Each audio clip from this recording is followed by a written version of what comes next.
Hello, kindergarten class. Today we are going to be practicing our ABCs. I created this video with examples that will be common in your everyday life. ABCs are important because it's our first step to learning how to read and write. Let's begin our ABCs through life.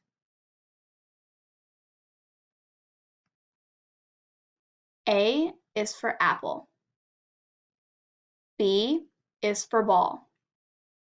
C is for cat. D is for donuts. E is for egg. F is for flower. G is for grapes. H can be for a hero. I is for ice cream.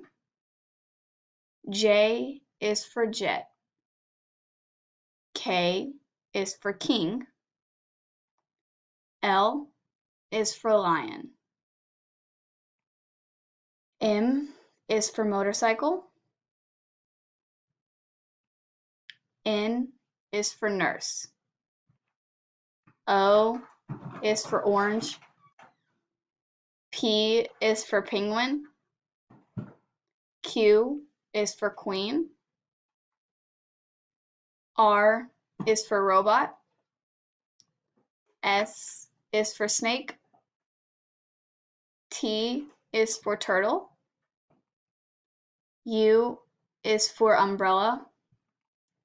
V is for volcano. W is for watermelon. X is for X-ray. Y is for yellow. And Z is for zebra. Now that we've gone over the ABCs, I want you to create your own flashcards with your own examples like I used from the PowerPoint. You can use anything you want as long as the word starts with the letter that you're using. I hope this helps.